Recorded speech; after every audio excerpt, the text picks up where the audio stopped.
रामाय रामभद्राय रामचंद्राय वेदसे रघुनाथाय नाथाय सीतायाः पतये नमः।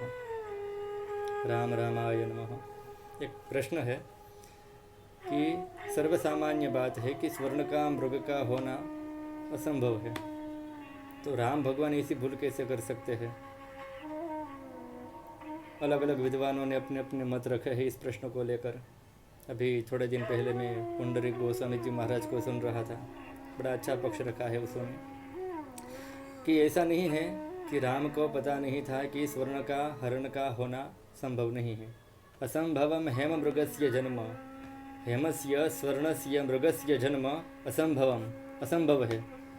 तथापि रामो लुलुभे मृगाय, फिर भी राम मोहवश लोभवश उसके पीछे गए।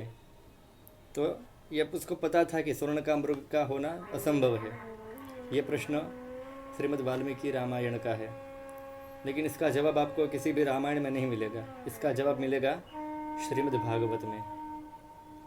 ऐसा नहीं है कि राम को पता नहीं था। कोई भी बुद्धिमान व्यक्ति स्वर्ण के मृग के पीछे नहीं भागता, लेकिन यह बात बुद्धिमान की नहीं है, विवेकवान की है। श्री राम उस वक्त विवेकवान के रूप में गए थे।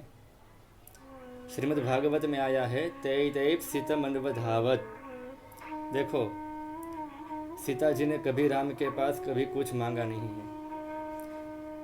सूर्यवंश में राम भगवान जिस कुल में अवतरित हुए, उस वंश में एक परंपरा थी कि विवाह के उपरांत पत्नी को सबसे कीमती वस्तु भेंट की जाती है।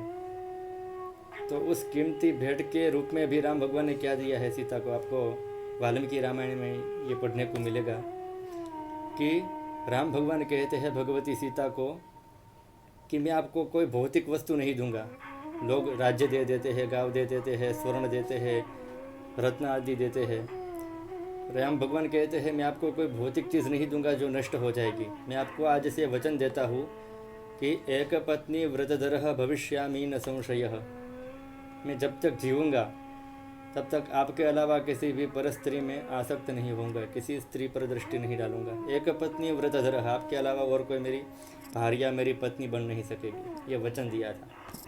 और राम भगवान का वचन मतलब अकाट्य सत्य जिसको कह सकते हैं।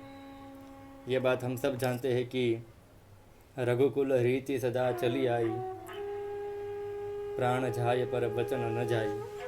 तो भगवान ने ये वचन दिया, तब से एक पत्नी व्रतधरः।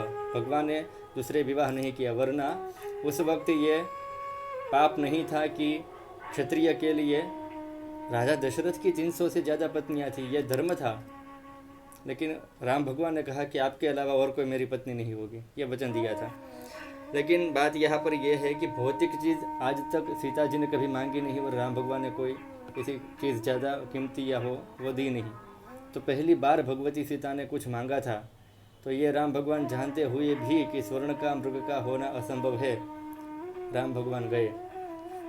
और एक कल्पना कीजिए, हम थोड़ी देर सोचते हैं कि शायद कदाचित भगवान राम नहीं गए होते तो क्या होता। भगवान राम नहीं गए होते, सीता जी मान जाती, साथ में रहने लगते, रावण नहीं आता, भगवती सीता का हरण नहीं होता।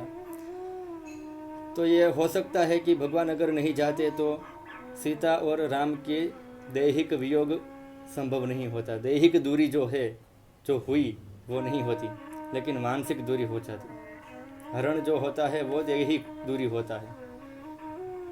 कहते हैं कि जब दीवार में दरार होती है तो दीवार टूट जाती है, लेकिन दो व्यक्ति के बीच अगर दरार होती है तो दीवार खड़ी हो जाती है। फिर संशय आते हैं, शंका आती है, अविश्वास आता है। तो राम भगवान ये नहीं चाहते थे कि सीता और उसके बीच ये जो मानसिक दूरी है वो हो। तो एक विवेकवान के रूप में भगवान राम ये जानते हुए भी कि स्वर्ण का मृग का होना संभव नहीं है, भगवान राम गए। यही तो प्रेम है। This is the maturity of relationship. आजकल यही बहुत कम देखने मिलती है। तो राम भगवान में हमको जो सीखना चाहिए, बहुत सारे गुण हैं। गुण स्वयं कहते हैं कि हम धन्य हैं क्योंकि हम भगवान राम के जीवन में हैं।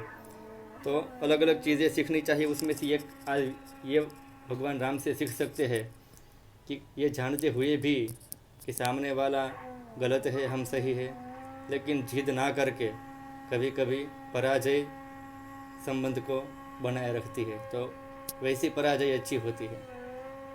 अगली बार अगले वीडियो में कुछ नया सीखेंगे पुराणों से, भगवान के लीलाओं से। तब तक पुराणों का, सदग्रंथों का अध्ययन करें, सनातन धर्म के लिए जो भी हो सके करें। नमो नमः। श्री द्वारकेश। जय जगन्नाथ।